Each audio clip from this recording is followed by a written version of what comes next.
is that time again. Are you ready to see what we had for dinner this week?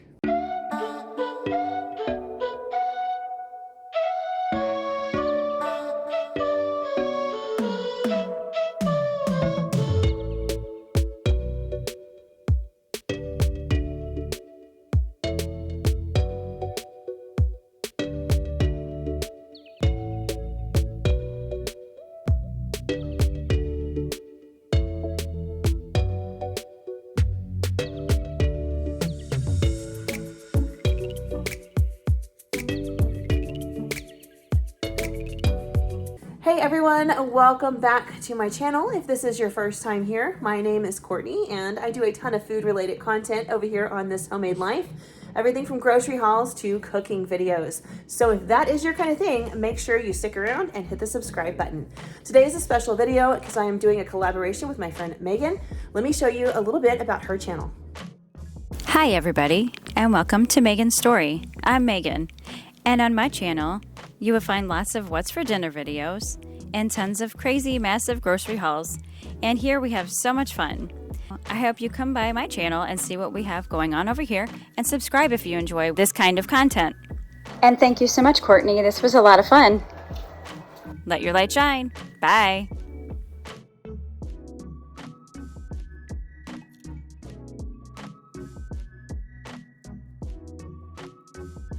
So Megan has a lot of fun over there on her channel. I hope when you guys are done watching this video, you will head over there and check her stuff out. I will link everything below in the description box. All right, let's go ahead and get into the meals. All right, friends, I was at a complete loss of what to make tonight, and then I remembered I had that frozen beef and chicken fajita meat in my freezer. So I pulled it out to thaw, but I still really didn't have a plan.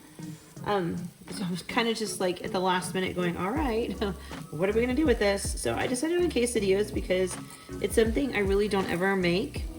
Not that I don't like them, I absolutely adore quesadillas, but because my oldest doesn't like cheese, I just typically don't really make them that often. And when I do, it was usually like cheese quesadillas for my kids or something. But I decided tonight was probably a really good night to make some regular quesadillas because we have some other stuff left over.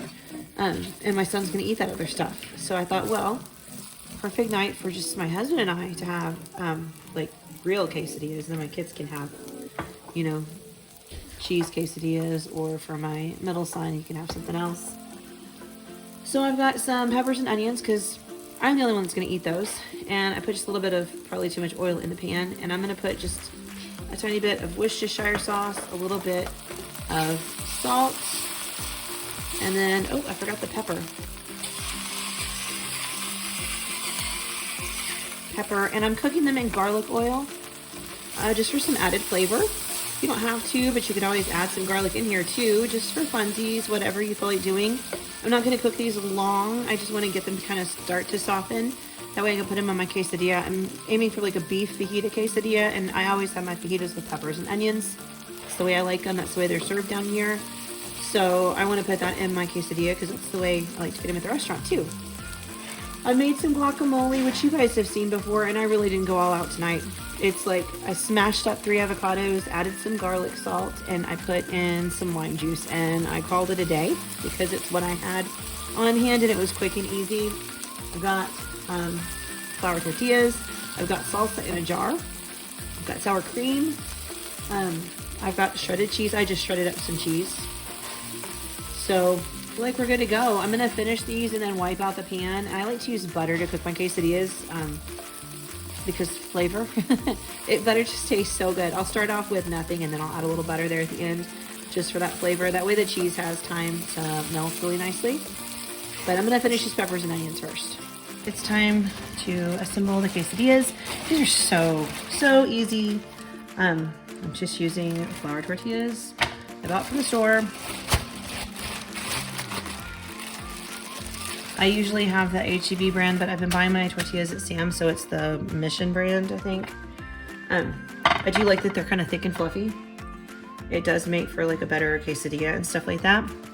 So I'm gonna start off with a little bit of cheese on the bottom. This is like our glue, and it holds everything together and in place.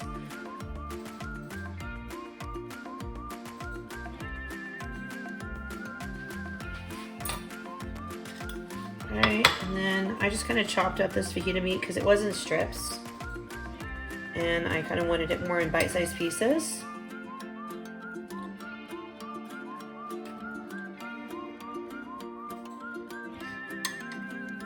You can put as much or as little as you want in here.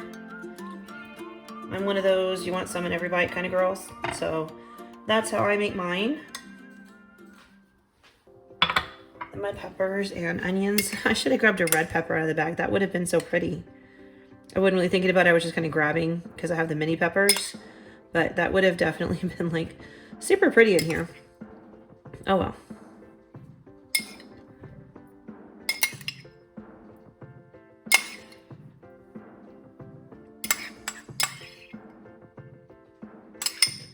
All right, then we're gonna top it with some more cheese. Like I said, this is our glue, so you gotta have cheese on both sides.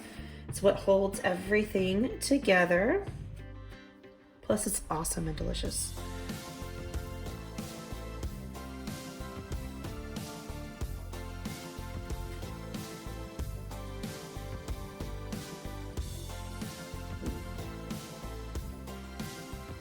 All right, there we go, that's good. And you just put your topper on like so. And I like to squish mine a little bit just to kind of help it hold together. Then we're gonna head over, I've got my pan on low right now, and I'm just gonna set him in my pan with nothing. No oil, no butter right now, just so the cheese can kind of start melting. This is one of those times where it is great to use the freshly shredded cheese. It'll melt quicker, it'll melt better. All right, coming in with the quesadilla right into the skillet. Got some cheese hanging over, I don't love that. There we go. All right, and I'm just gonna kind of squish it a little bit more, move it around. It'll start toasting. I'll flip it in a minute or so, maybe 2 minutes, and see what it looks like on the underside. And then we'll be ready to add some butter to toast it up and give it that beautiful color and flavor. And that's that.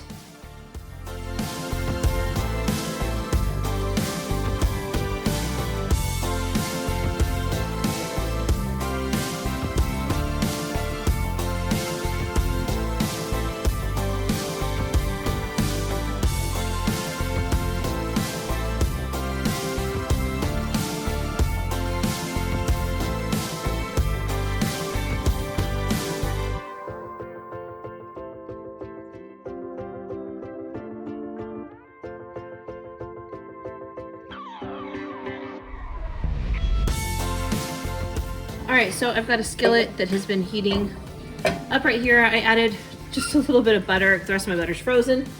Ideally, you'd probably want about 2 tablespoons of butter, but we got not quite a tablespoon of butter, and I've added some oil to the skillet. And we're gonna saute onions and celery. Now my celery I had in the freezer. I chopped up the last of some celery the other day, put it in a bag and froze it. I knew I would be using it in the very near future, which I am. Celery does freeze pretty well. So, little tip if you need it. And then I've diced up an onion. And we'll just stir this around. And I'm gonna let these guys hang out and saute probably about 8 to 10 minutes. We want them to soften and cook through, and then we're gonna season them. All right, my onions and celery have cooked for a little while. I got a little color on there. You don't have to. Mine was because I was busy doing something else. They're not burned and it won't hurt, but typically I don't necessarily try to get any kind of color on them. I'm gonna go ahead and start seasoning with salt and pepper. I don't wanna go too crazy with the salt, simply because I'm gonna be adding some chicken broth in here, but you definitely want some in there, especially because we are making a cornbread dressing, and cornbread can sometimes be bland or sweet depending on what kind you make. I made the most basic cornbread recipe that I could find on Pinterest, because what I did was make it and then leave it sitting on the counter overnight to just dry out, because you really want your stuff kind of dried out when you make dressing. I'm adding a little bit of sage, and then this is my mom's secret weapon. She adds curry powder. My husband thinks it's just amazing, so I'm gonna add in a pretty generous amount of curry powder. I always season my celery and onions and stuff, and then I'll season when I'm making the actual dressing. I'll season the cornbread and everything as well. All right, so this is done. I've got the burner off. I'm just gonna let this sit here for a minute while I get everything ready to move on to the next step. Okay, like I said, I made the most basic, the easiest, the least amount of ingredients recipe I could find on Pinterest. You could also use like Jiffy cornbread mix. You don't have to make it from scratch. I don't have any mix on hand, so this was what I did. It doesn't take very much time or anything. It's really easy to make, and I will link the recipe I used down below if you're interested. This is not a recipe I would make if I was just eating cornbread for the sake of eating cornbread, but it was really dry, which is exactly what I knew I would need for this, so it was perfect. I'm just gonna break it up with my hands. I find this dressing is just easier to mix by hand, so I just glove up and dive in. All right, that looks pretty good. There's some big pieces, but they'll break down. They're not huge. All right, I'm gonna season this with a little bit of salt.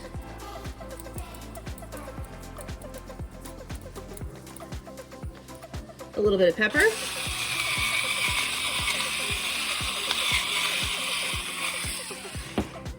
Some more curry powder and some more sage. You could use poultry seasoning instead of sage if you want to, if that's what you have, that's fine.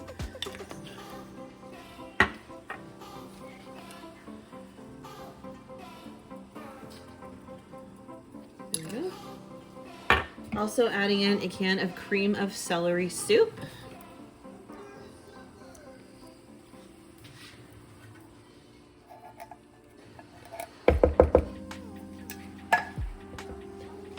And our cooked celery and onion. Sorry for the bad angle. All right, I've added in our cooked celery and onions. This is still very dry as I expect it to be. I'm gonna give it a little mix and try to get everything evenly incorporated, and then I'll start adding in chicken broth until it gets to the place I want it to be.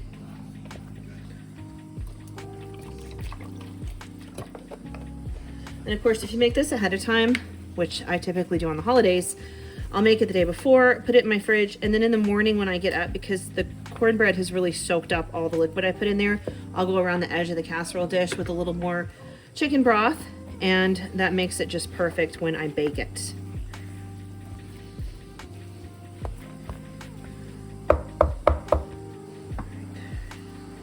This is pretty close. I do want a little bit more liquid in there though.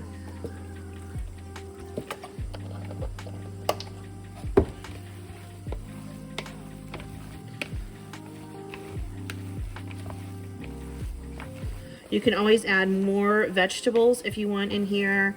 I just did one onion and the celery that I had on hand because I'm only making a small batch. I have a greased casserole dish, and I am just going to add this right into it.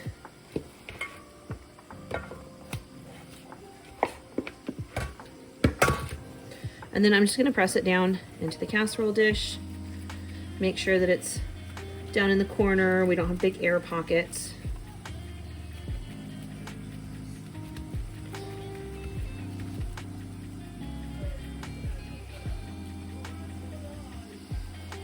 All right, and that is ready to go. I'm going to bake this at 350 for about 30 minutes. I do not cover mine because I like a little color to develop on the top. That's just me. If you don't want that, then you might want to cover yours.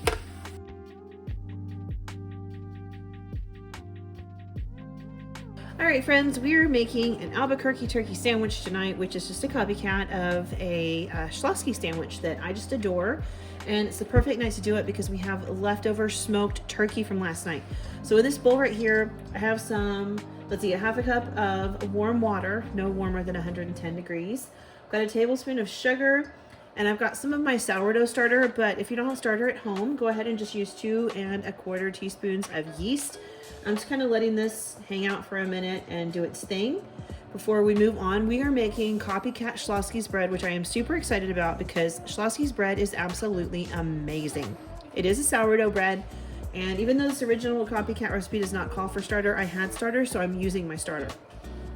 We're gonna let this just kind of like hang out for a few more minutes and get bubbly and do its bit, and then we're going to start adding the rest of our ingredients. This is a really easy bread to make, it says in the recipe. It's more of a batter than like a dough. So when you make it, don't be shocked if it's very liquidy. That's the way it's supposed to be. All right, I'm gonna go ahead and add in 3/4 of a cup of milk. And I did warm this up in the microwave. It's not like super hot or anything, but it is warmer. All right, my starter is a little clumpy down there, but that is okay. We're gonna add in 1/2 teaspoon of salt, and then a 1/4 teaspoon of baking soda.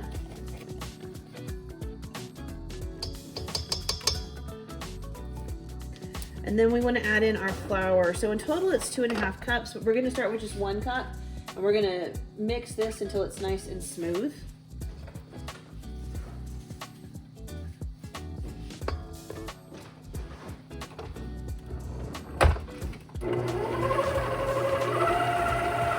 All right, now that that's mostly smooth, I'm going to go ahead and add in the remaining 1.5 cups of flour. I did go ahead and toss in a little extra salt. Whenever I do bread recipes, they always call for a teaspoon of salt, and this one only called for 1/2 teaspoon. And the more I thought about it, the more my gut instinct was to add a little bit more, so I did. All right, I'm gonna go ahead and mix this until it's pretty smooth. All right, as you can see, this is not a dough. It's very runny, and it's supposed to be. That's normal. So you wanna go ahead and have your dishes ready. I've got 1 pie pan, and then I'm doing 1 square brownie pan just because I want to see how that works out. I prefer a square or a rectangle or something with edges because I'm going to make sandwiches. So I'm going to do 1 square and I'm going to do 1 circle, but make sure they're really, really well greased, and then we'll pour half the batter in one and half the batter in the other. All right, so these are the 2 dishes that I'm going to be using, and I probably should have sprayed this because it's super sticky. Probably should have sprayed the spatula, but that's okay. Maybe. We'll see. May not be okay.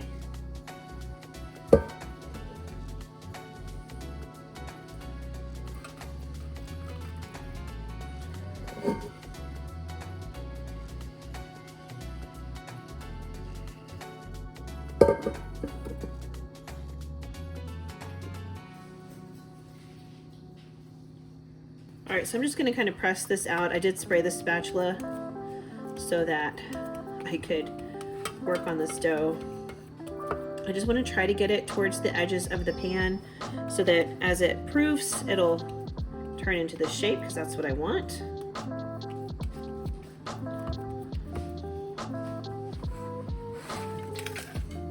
I'll do the same thing with this one.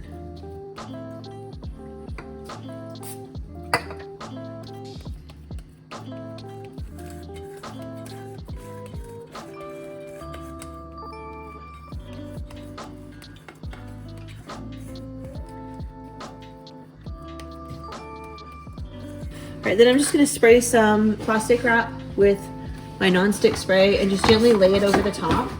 That way this does not stick. Hopefully this does not stick to the plastic wrap. And I'm gonna let this just hang out and proof for probably a couple of hours. You're supposed to do it for a little while longer, I think, if you are not using a starter, but I did, so I'm kind of starting it later in the day than I probably should have, and that's okay.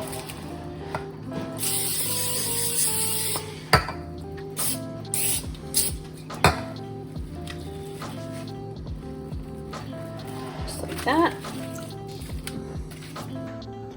All right, so both of these have risen and they filled up the pans. I hope that, yay, it comes off. I was so afraid it was gonna stick.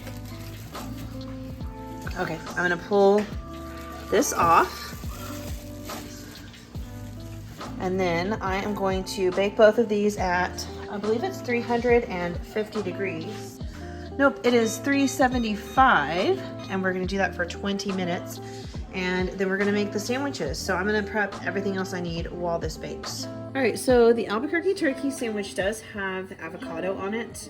So I like to mash mine whenever I'm putting avocado on a sandwich, just because it's easier to deal with that way. So I'm gonna mash up 2 avocados, and I'm going to season them with probably some onion powder and a little bit of garlic salt, and that's gonna be it. On these sandwiches, I don't have like all the ingredients that goes on an Albuquerque turkey, which is fine. All right, I do have some roasted peppers to add onto the sandwich, and of course we have our leftover turkey. I've got avocado, I've got cheese, I've made the bread. I wasn't gonna put lettuce and tomato on them. Maybe I will. Maybe I should. I do have lettuce and tomato, I just didn't feel like having to chop it up. But maybe I should chop it up. I don't know. I don't know that I don't want lettuce on my sandwich. I don't think I really care that much about the tomato either. We're just gonna go with that. If you ever wonder what it's like with me having to make any decisions, this is it. Like I have to go back and forth 20 different times. Onion powder.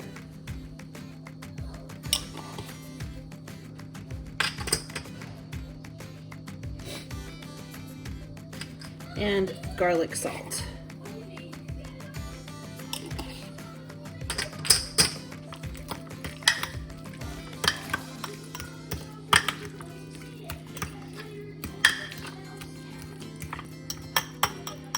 Alright, that is ready to go and ready to get mashed on some sandwiches. Alright, so these just came out of the oven. I brushed them with a little melted butter and then I sprinkled a little salt on top because it does amazing things for bread. So I'm gonna let this just rest for, I don't know, a solid half hour at least before I slice into it. It's best to let bread cool as long as you can. I was kind of working with a smaller time frame today, but we'll let it cool as long as we can. I'm very hungry because I haven't eaten today, so I'm actually really looking forward to this. But for now, I'll just let it rest. All right, I just popped this under the broiler to melt the cheese and toast that bottom piece of bread a little bit. It's not like super hard, but it firmed up a little. Now we want to assemble the sandwich. I've shown this before on my channel and I'm making it a little differently this time. Just because I'm really working more with what I have. So I'm going to start by adding some guacamole on here. What are you doing, dog? Get down. I don't know who he thinks he is.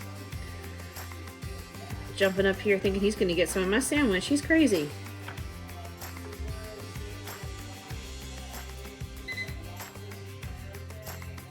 There we go. Nice layer of guacamole. As much or as little as you want. I just love, well, not guacamole, avocado. I love avocado. I just absolutely love it. So I definitely went a little heavy. All right, we want a little bacon on here because bacon is fantastic.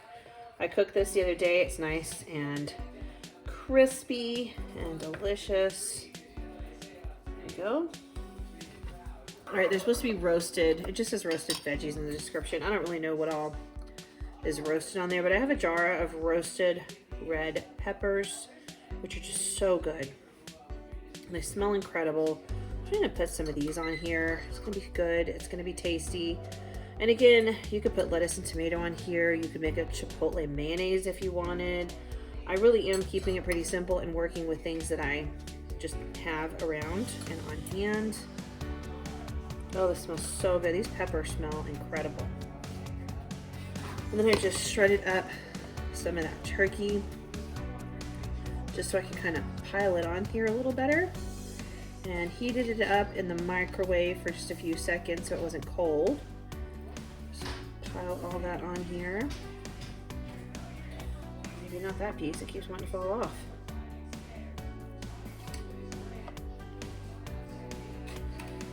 Excuse you, mister. This dog. Man, I pull out the turkey, let me tell you, my dogs go nuts. When I cooked this last night, I mean, they were like possessed. They were trying so hard to get some of this turkey. And I gave them a little bit when I was carving it, because it's not bad for them. There's not, that I know of, a bunch of stuff in here that's bad for them, so I did let them have a little bit. But let me tell you, they are just spoiled because they're in here trying so hard to get some more of it.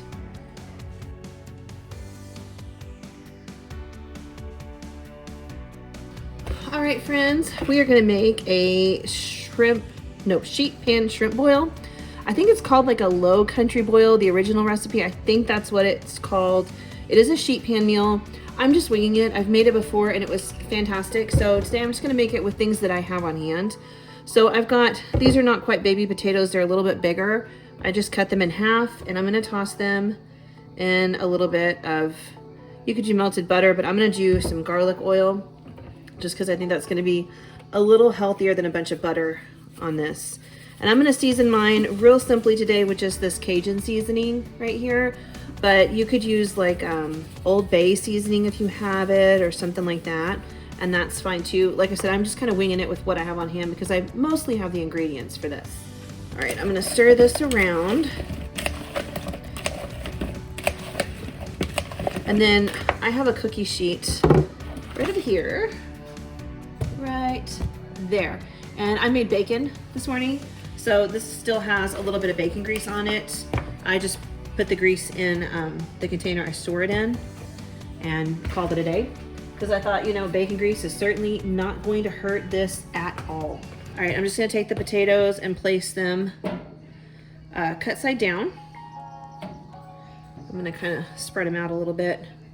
We're gonna be adding, this is like a layer meal to me. That's what I would call it. We're gonna be adding layers as we cook. So obviously the potatoes take the longest to cook. If you want everything to cook pretty much at the same time, you could start by parboiling your potatoes and then putting them in here to crisp up. Totally up to you, but for me, I mean, I'm home and I'm just kind of like cleaning the house and stuff, so it's not a big deal for me to pop in here and pull this out and add another layer to it. Also, if you use the actual baby potatoes, they are smaller, so you're probably going to find that they cook a little faster as well. This is just what I happen to have. These are the Sam's Club like baby potatoes, and they are pretty big. All right, so I'm just gonna turn, my oven's not on yet. I'm just gonna put it at 375, and I'm gonna pop these potatoes in, and I'm probably gonna cook these for close to 30 minutes before I add anything else. I've got frozen corn on the cob, so that's really easy to heat up. I'll just, I've got it thawing on the counter right now, and then I've got shrimp and I've got sausage. And so the rest of this stuff is not gonna take long at all. It's just the potatoes that take a decent amount of time to cook. All right, so every shrimp boil I've ever had sausage in it. This is what I had in my freezer, just some run-of-the-mill sausage. I'm gonna slice this into little coins, but you can cut it in whatever shape you want. I've seen people that just kind of like cut this in half and butterfly it and lay it flat on there so it gets crispy. It's totally up to you. I just always do mine in coins because that's what I like.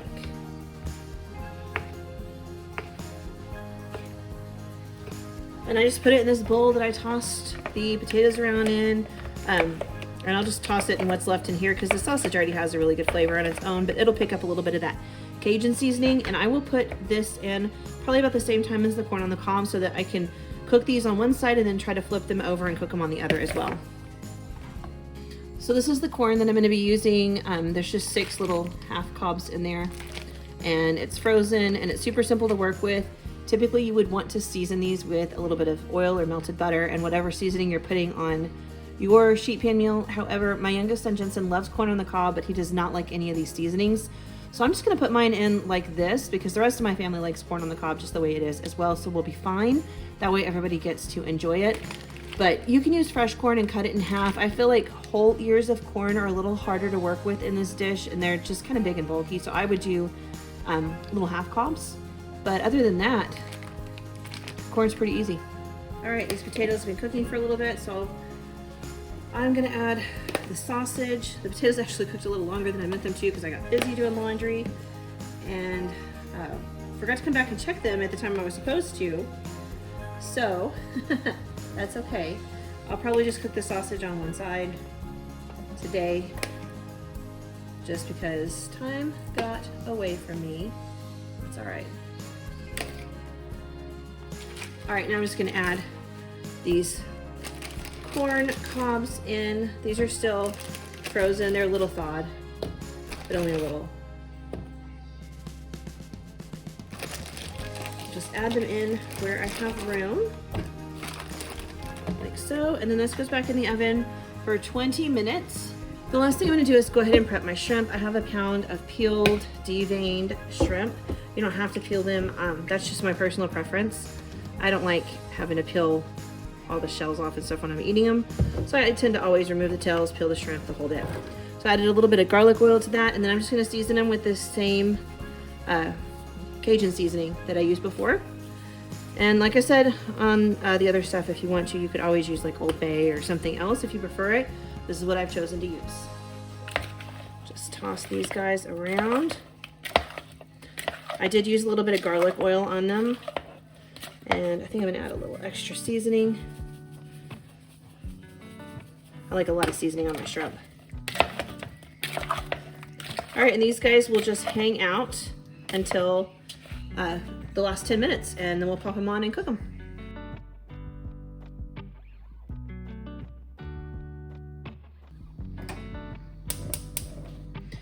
Hey friends, it is time to get dinner going, and tonight we are going to have upside down pizza. It's less of a pizza and more of a casserole, but it tastes a lot like a pizza. It's got pizza elements to it, and it's super easy to make. And it's one of those recipes, I'm gonna call it adaptable, because I'm gonna link the recipe down below, which you will see is a little different than what I'm going to be cooking. Just make whatever you like for pizza. That's my view on it. All right, so I've got some oil in the bottom of the skillet. I did use my garlic oil, but any kind of oil will do, cooking oil. And I'm gonna add in 1 onion that I diced. And I just have the mini peppers because we like to snack on them and stuff, so that's all I buy. So I just did a couple of them that looks like it's about equivalent to 1 bell pepper. And I'm going to go ahead and chop up the meat toppings. Now the recipe says to do a pound of ground beef. I don't like ground beef on my pizza, so I'm not gonna do that. I'm gonna put on what we like. So I've got peppers and onions right here, and I pulled a little ham from the freezer. This is the ham that I cooked, I think it was Christmas, I think. And I froze it, so I pulled a little bit of that out. I'm gonna chop that up. I've got some pepperoni. I think I have some salami, and I'm gonna toss that in here after these vegetables start to kind of cook down. We'll add in some garlic. And then of course, typically you're gonna add in some sort of pizza sauce or pasta sauce, but we're just gonna make our own because that's how we roll. So let's get this cooking. All right, so I diced up this ham, just cut it into some smaller pieces. And then I'm gonna get going on some salami that I had in the fridge. And then we will add in some pepperoni. And I'm like on the fence about bacon because I have some of that chopped grilled bacon pieces stuff in my fridge. So maybe, maybe not, I don't know. I gotta think about it for a minute. All right, I'm gonna do it. We're gonna put some bacon in there too. All right, this has been cooking for a little while, so I'm gonna throw in a little bit of garlic. I went ahead and chopped up all of the meats that I'm gonna be adding to this. Again, the original recipe calls for ground beef, and that is not what I like on pizza or what my family eats on pizza. So I'm kind of doing like a supreme pizza, I guess. All right, so I've got my meats here. I've got bacon, pepperoni, salami, and ham. And again, these are just things that I had in my fridge. I'm gonna stir those in. All right, I feel like the meats have kind of heated through. So this is where you would add in your pizza or pasta sauce. I'm adding in a can of fire roasted tomatoes. And I'm gonna see how that looks. I think I'm gonna also add in this small can of tomato sauce right here, and then we'll season it a little bit.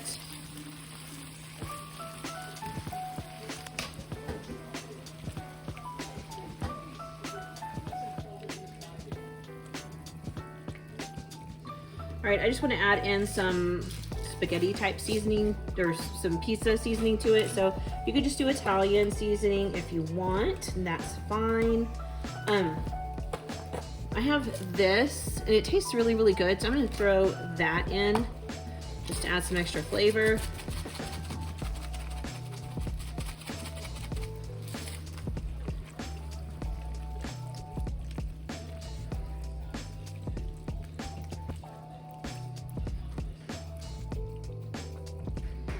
And then because I did use a bunch of canned tomato products, I'm also gonna toss in just like a teaspoon of sugar. Sometimes the canned tomato products get like a bitter, acidic metallicness to them, and that just kind of helps take that edge off.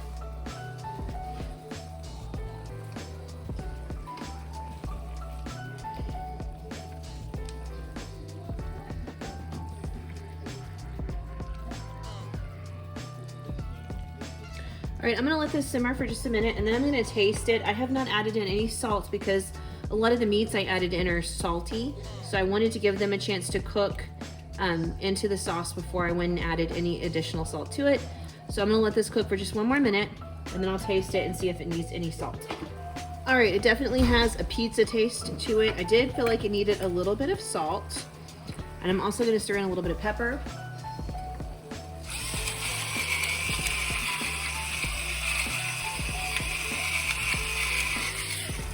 All right, it is time to make the crust. It's not really a crust in this. It's bready. I just don't know that I would necessarily call it a crust because I don't want you to picture in your head crust because it's a little different. There's no yeast in it or anything like that. It's kind of like a pancake mixture. So I've got 2 eggs. Thankfully, the price of eggs in my area is starting to go down slowly. Is that happening in yours? I sure hope it is. I could not believe how high the egg prices have gotten. It's absolutely insane. That was always one of those like extreme grocery budget challenge staple foods was eggs. And you know, now you got to be like really rich to get some eggs because they are crazy expensive. All right, so to my 2 eggs, I'm gonna add in 1 cup of milk.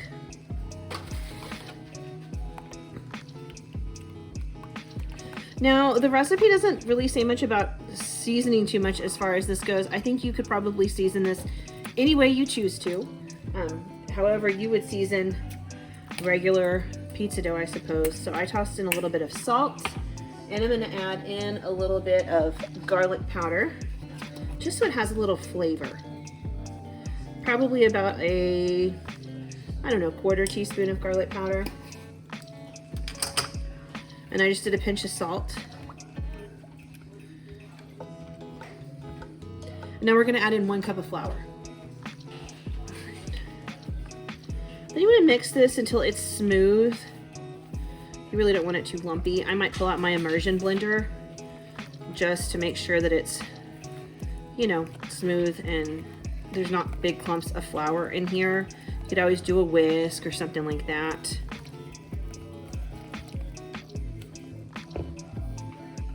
All right, I've got my casserole dish and I'm just gonna spray it with some cooking spray. And I was pretty generous with that because this batter right here will stick a little. And then you wanna just pour your filling right on in the bottom of that.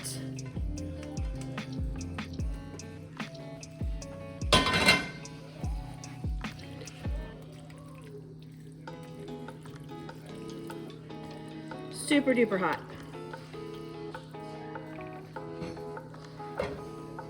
All right, then we want to add some cheese. I just shredded up a very small block of mozzarella, but you could do like a mozzarella provolone mix if that's what you have. You could add some Parmesan. Just make sure it's a nice cheesy layer. It's not pizza if it doesn't have cheese.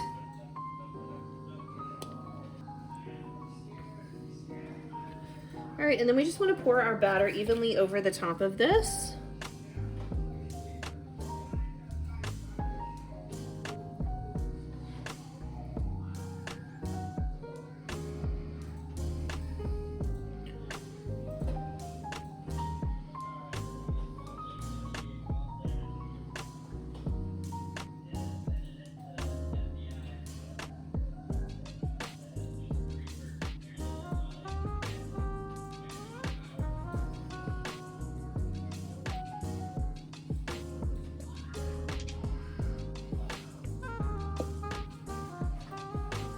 And that is it. This goes into a 400-degree oven for about 30 minutes. It should be nice and bubbly, and the batter should have set and turned into like a bread, so it's nice and solid. All right, there it is, all fresh and bubbly out of the oven, and you can see like this did solidify. It turned into bread. It is solid, and all the yummy sauce is like bubbling up around the edges. It smells really, really good. It smells like pizza. So I'm super excited to dish this up and see what my family thinks.